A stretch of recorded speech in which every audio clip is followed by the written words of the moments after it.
What's the most significant thing? What's the takeaway from the legislation that the governor signed today? Well, it's common sense legislation that shouldn't have had to have been passed in the first place. Private employees don't deserve government pensions. We can't even afford pensions for government employees right now. Fair enough to say this is fairly low-hanging fruit, that these are the easy pension choices to be made? This is the easiest question lawmakers are going to make on pensions all year.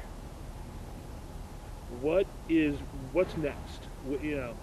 The big fight is the constitutionality of dealing with pensions for current state workers, but it seems that every couple of weeks we hear something else about another loophole that has allowed other people to cash in on this underfunded pension system.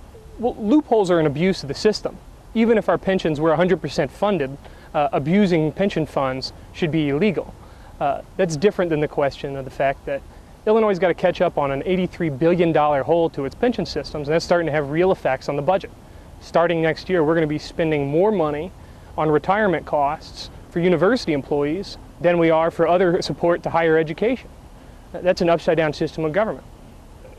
How does that jive?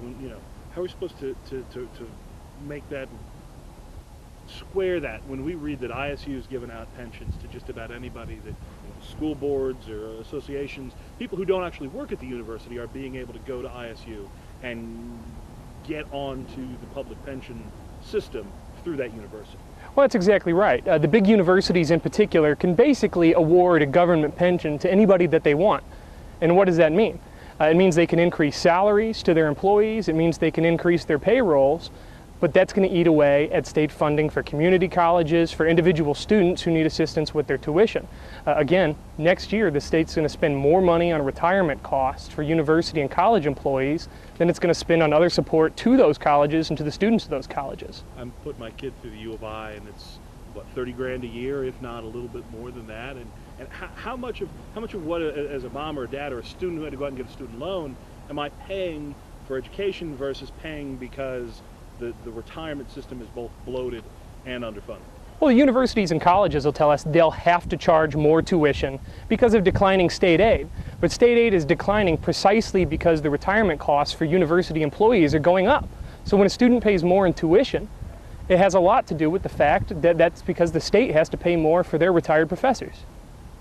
On the graph, you see the arrows sort of flip.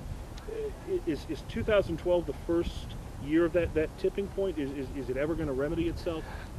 For the first time ever in the fiscal year 2013, that's this upcoming year, for the first time ever this upcoming year, the state is going to pay more on retirement costs for university employees than it's going to on all other higher ed support. And there's no way to reverse that trend unless you reform benefits and unless you find other ways to finance pensions. Based on the numbers that we saw in the budgeting for results that the governor released earlier this week, and you see $1.2 billion in pension growth this year, but it grows by $2 billion by the time we get to 2015. Is 2012 just simply because of the math?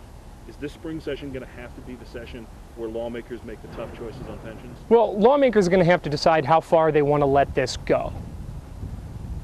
Things are getting bad right now, and they're going to get worse. We're probably never going to return to a point where most of our funding for higher education is going to go to institutions of higher education unless we reform pensions, plain and simple. A similar day is coming in K through 12 education. In central Illinois schools and downstate schools, we're soon going to be spending more on teacher retirements than we are on state aid to those schools. What would happen if there's a cost shift? I heard a lot of talk about this the other day, of shifting the costs, making local districts pay for local teacher retirements. Is that more of a plausible thought for local schools and not higher ed? Yeah. Well, nobody is paying their own share right now. Take school districts, for example. School districts are paying the share that teachers are supposed to pay for themselves. The state of Illinois is paying the share that school districts are supposed to pay, and the taxpayers have to make up the debt to the system when everybody else skips their payment. Realigning incentives, properly aligning incentives, means that teachers pay for their pensions, districts pay for the district portion, and the state pays for the state portion. So in a lot of ways, that makes sense. Last question. There's a lot made during the makeup session days that we had, that you can't take Piccoli and Preckwinkle's pensions away from them because of the constitutionality. And are those two individuals, and then these union bosses up in Chicago, are they ever going to get their pensions, or is the state of Illinois pretty much pigeonholed? We're going to have to pay those guys. If it's true that private employees are entitled to a lavish government pension, then there's virtually nothing that we can do to get ourselves out of this situation. But that's just simply not true. Private employees are not protected, and employee benefits can be adjusted based upon the ability to pay. Look, the more that the state of Illinois hemorrhages money to its pension funds today, the less money it's going to have to pay benefits in the out years. And that should be a huge cause of concern for people who are expecting a pension 20 years from now.